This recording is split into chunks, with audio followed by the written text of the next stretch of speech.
I've got my gun loaded with paint, and now we're ready to get the gun set up and then actually spray some primer.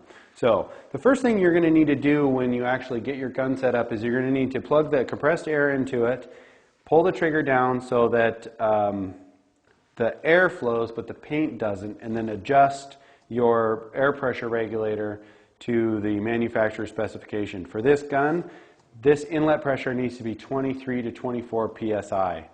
So we're going to have the needle come up and then we'll get that adjusted.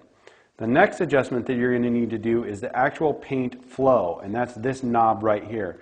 To start out with, you push this all the way in. You turn it all the way in, and when you pull the trigger, you can't pull back. And so as you rotate this out, you'll be able to regulate the flow of paint that goes from the cup out the gun. So you set this back to where you get a nice wet pattern, and then the knob that's right above it controls the actual fan. If you turn it all the way in, all of the paint will come out of the gun and be a little dot. And you want to adjust that, rotate that out so that you're going to get a nice fan pattern that's about 6 to 8 inches wide. Once you have that and it lays down nice and evenly, you want to spray a test panel right on this piece of masking paper on the side of the booth to do two things. It cleans out the gun so that the gun doesn't have anything but fresh quality paint in it, so all the solvents will get flushed out of the gun, and then it will also get you ready so that you know how much paint is flowing out and how much you're going to be laying on the vehicle. Once you have your gun set up, you're going to back up and you want to start at the back of the booth. The airflow in this particular booth comes from the back of the car out the exhaust in the front of the car. So you want to start painting from the back so the overspray is carried over the car and then out, and not overspray going into your new fresh wet paint.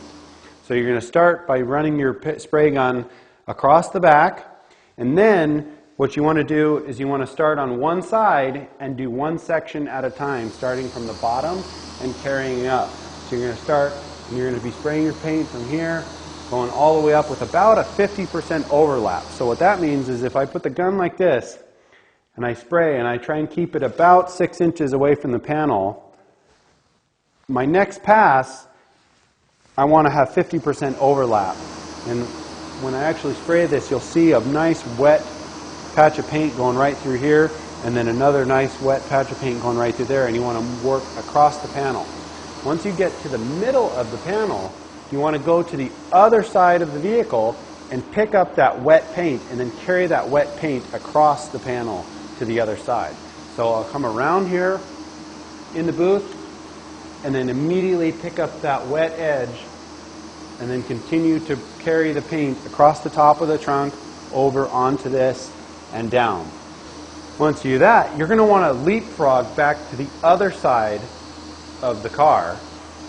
And again, starting low, you're going to want to paint this quarter section up to about here. Once you get up to about here, you're going to want to get a couple of steps, something so that you can get up and have nice perspective. And then you're going to want to carry that wet edge all the way across the roof of the car. You're going to want to come back around the other side of the car, pick up that wet edge that's going to be right here in the middle, and carry it across all the way down to here. Once you've gotten it back all the way down to here, you go back over to the other side of the car, paint the passenger's door. Once you've painted the passenger's door, you come over here and you paint the driver's door. And you alternate back and forth. And then again, the front, the hood, all of that gets painted in the exact same manner as we did the trunk. You start at the bottom, you work your way up to the middle of the panel, and then you go to the other side of the car, pick up that wet paint edge, and carry it across the other side of the car.